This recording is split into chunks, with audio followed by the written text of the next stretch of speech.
What's up, everybody? It's Heat Override, and I'm ready to bring the pain for you and Dr. Roto this week. Oh, yeah. Man, it's been a minute. But hey, guess what? I hope that all of you have been getting to Dr. Roto, have been looking at all of the baseball content, basketball content, the hockey content.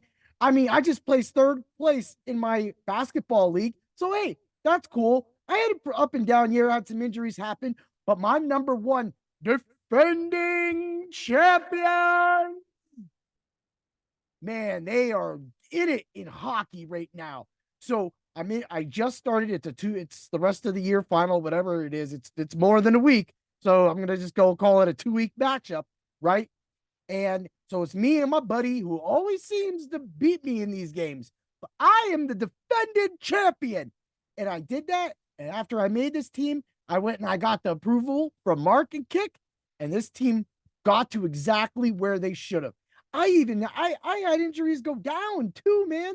I lost I lost key players. And that's what I want to get to at the end of this podcast, because this is more about this is a baseball podcast, right? Because we're gonna be talking, but man, I lost Stone for the Knights. That was huge for me. But when you got Connor McDavid and players like that to follow it up, oh yeah, you get through it. Yeah, you're strong. Let's bring the pain. Woo! Well, if you didn't check out my Heat-tastic article last week, then you've been missing out. Since the MLB started, I do the betting article on Dr. Roto. Now, of course, the way people are on Twitter and all over the world, like if your bets miss 1 week, they literally rip your head off. Well, that is scary to get into, but I proved that I am not scared to give all of you content, all over you Heat overrides and over your pain bringers. Yeah. But let's start it out. Spencer Strider. It just seems like, okay, so I've lost the 3 losses I had this year have been the pitchers, and they've all come off some wonky stuff. Like they just give up a couple runs in the first inning. Strider got blown up a little bit in this one. I mean, he gave up 5. And I only wanted to play the 7 because I thought 7 combined with any other parlays would be good. It gave out a negative 340, which wasn't bad because Strider can usually hit that. And he did have 4. But now we'll talk about what happened with him and Shea Bieber at the end of the podcast. But so we roll over to Shohei Ohtani. Now, these are the Friday bets, the Friday article that I did. So of course I took a loss. I did 3-2 week 1. So here I am, week 2. So I got Ohtani. He had a negative 260. And now this is FanDuel numbers, right? So bam, I had to jump on that. Where Randy Arozarena, who literally he got his hit at the end of the game. Man, I was like, woo! But that's what you do when you're betting, right? So that was a negative 420. And then I had Gunnar Henderson, and he had a negative 300, and I had Acuna Jr., and he was a negative 320. So all of those are pretty good, borderline, maybe a little too easy, maybe not a little too easy, but right around that line, if you parlay a few of those up, that you get it. So that put me at 4-1 for the week. So that was really cool. Because so with the Heat-tastics bet of the day on Friday article, I'm trying to give out 5. I was trying to wonder how much was too many or too little. So I went with 5 because I figure 5 gives you a good gauge. That gives you a chance to go 100%. It gives you a chance to go 20%. So it kind of gives that nice little number. And if you get 3 right, you get a 60%. You're 3-2 for the week, right? So that's what we're looking at. That brings me to the year. I am 7-3 for the year. 7-0 on my hitters, 0-3 on my pitchers. And I can't, it just happens. Like, hey, I came up 1 strikeout short because these are the alt lines I play with the pitchers too. So that way it ain't no 5.5. They get 7 strikeouts and you cash until they say, hey, I don't know why this guy keeps talking about this. We need to end the alt lines, right? But don't end the alt lines, FanDuel, DraftKings, any other sports book. We love the alt lines. Sometimes we just want to be a little safe. We'll give up the money. But I will say I caught you guys giving out better lines on your alt line, where that's where like someone's savvy. Oh yeah. Macho Man said, looking around the cream of the crop, rise to the top. Yeah. And we find though sometimes the alt line has a better line. So if you actually dig in and you win that money, then it works. And because you don't have to worry about that extra strikeout, a little bit of knowledge for you, then you don't have to worry about it. But I came up 2 strikeouts short with one guy, one with another guy, and then Strider came up 3. That's okay. That's what I want to give. I want to give you the best content that you can get anywhere, and you can find that at Dr. Roto. Lou's been doing his bets for RT Sports every single day, practically, that I've seen, and then he's doing a lot of the articles, the cheat sheets, because they simplified everything, and everything's been working. And I've been going off of those. I look at the sheets too, make sure I'm in line, and then I see where I go. But man, believe me, I'm always going. I'm always going some other direction. People go that way.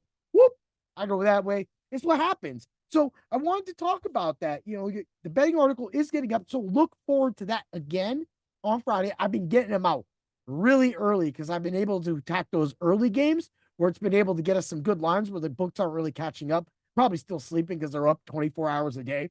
So that's kind of the big idea. So now that's done, I want to just give a little bit about what happened to Shane Bieber and Spencer Strider.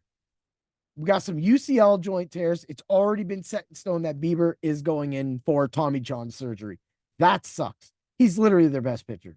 And he's been their best pitcher every year because I've practically been able to get him as a backup pitcher because everybody else goes for the big names. So, that really hurts a lot of seasonal fantasy teams. Best ball. I mean, this dude was going to put out a great season again, and he's gone. Now, that doesn't even mean anything. The whole Spencer Strider thing is still in the air. They still have it for at least the last. I was at work all day and I was at karate all day. So, and then looking at eclipses all day yesterday. I don't know the latest news. I ain't no doctor. Let's put it that way. Sorry about that slang I used on that, but I'm not. I'm not.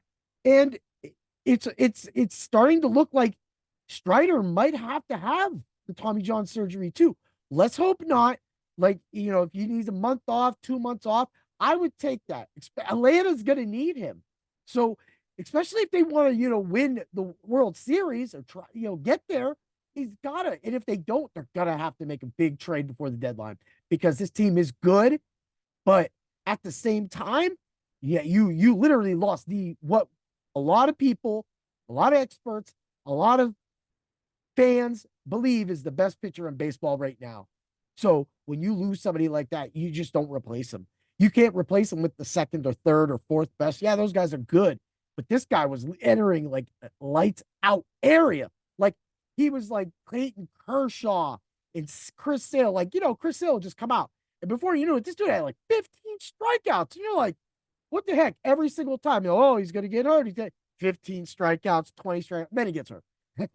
So it just was one of those things that was just like, all right, well, why are these injuries happening? So the little research that I did a little bit, plus hearing it and just hearing people talk, there's been a lot of same injuries happen. And the Achilles seem to be very popular in the NFL these days, which really sucks. But the UC joint. So what is doing it? Is it the velocity and power that these pitchers are pitching at? The different angles? Are they just trying to do it and that power's ripping through there? Look, I'm no expert on any of the pitching mechanics, and maybe I need to actually have a couple of the guys that go to our dojo because there was, one of them's a pitcher and, pitched for a local college. So I bet he could really, really, really get into that with me. But for me, from seeing the stand, seeing the high strikeouts, seeing curveballs and all these different things that the pitchers are doing, they're mostly working on them in off season. Now, I could be completely wrong, but I'm going to make a statement. I'm going to say it with my chest, right?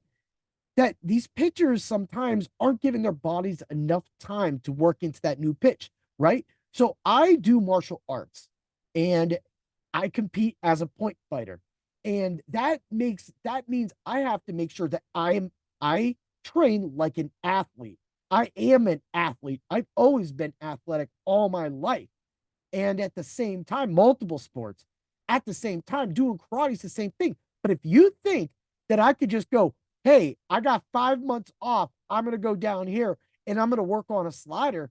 You think I'm going to come back and that's not that I'm going to be able to whip that slider out without getting hurt? You're wrong. You're wrong. And I understand that a lot of these, old young men are way younger than me. And I know that me, choosing to walk the life of karate at 41, also it was a lot later in life. But the things that I'm able to do, that and some of the fighters that I'm able to hang with, it shows. Even in my last one, I was the only underbelt in that entire division. They were all brown belts about to be promoted to black, some of them. And that means that I upped my competition. I dominated my division for 2 years. I left that division. Now I want to dominate another division. And when you're a pitcher and you want to dominate, the first thing you do is you have a competitive edge in your body. You want to be the best. If you're not trying to do the best at anything, bring the pain. If you're not trying to bring the pain to everything you do in life, then I don't know what you're doing. You have to be able to do that. And so these pitchers are going at that with the same attitude, but they're not giving their arms enough time. In my opinion, look, I had an injury in my second year and I had to fight back. And that led to, I got to my first tournament. When I got to my first tournament, it didn't matter that I got hurt in February and that my first tournament was in December. I couldn't throw all the kicks, even though I practiced and probably threw 10,000 kicks because I was cleared late August. It didn't matter. What mattered was I had to work on it. I had to work on my different steps. I had to work on being off balance for that half year because I could only work one side of my body or work my hands and while I was in rehab. So when you look at all that intangibles, now I am 45 and I'm turning 46 and I can throw a sidekick better than I ever been able to. I couldn't even do it in that first year or so, and especially that second year with my injury. So when you're looking at that, it takes time to build back from these things. It takes time to work on a kick. When I'm working on a new kick, anybody in a point fighter, MMA, any kind of contact sport that involves fighting another man or woman in boxing, something, anything like that, when you get into that, you have to make sure that you are in the best shape when you go to do a new move. I'm not, you're never going to see me right now do some flying roundhouse kick, jump off the ground. I'm not doing that. I'm not working on that. What I'm working on is my side kicks, my roundhouses, my hook kicks, bringing in combinations with both of them, and then being able to work on the one thing I have been doing is jumping axe kick. And with that jumping axe kick, I can't do that with my left leg, but I can do it with my right leg. And it just shows that after the hard work that I've been doing for the last 7 months, not an off season, I can almost start doing it with my left leg now. And that is what the point I'm trying to make. When these coaches, when the players and the fans and everybody want to see these guys go, sometimes you need more than one season off to work on pitches.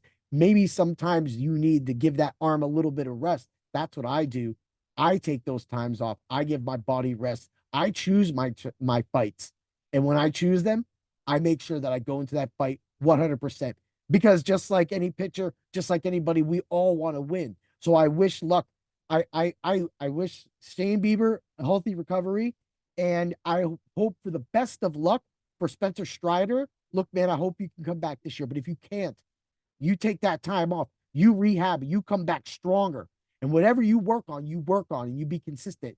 That's the thing about working on things. Muscle memory. Once you do it enough, your body won't break when you do it. It'll be second nature. And that's what's happening with these pitchers. Oh, yeah. That's what Heat Override says. Get the Dr. Roto. Use code word doc.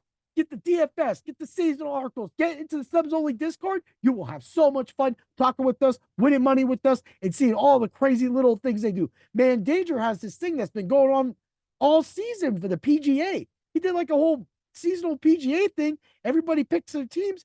I don't even understand it because I am not a golf expert.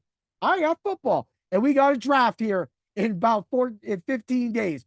Oh, yeah. Have a great day, everybody. And may the bets be with you. Get at that Heat-tastic bets of the day. I'll see you Friday and look forward to my Tuesdays and the Heat-tastic review. Oh, yeah. Have a great one, everybody. Woo!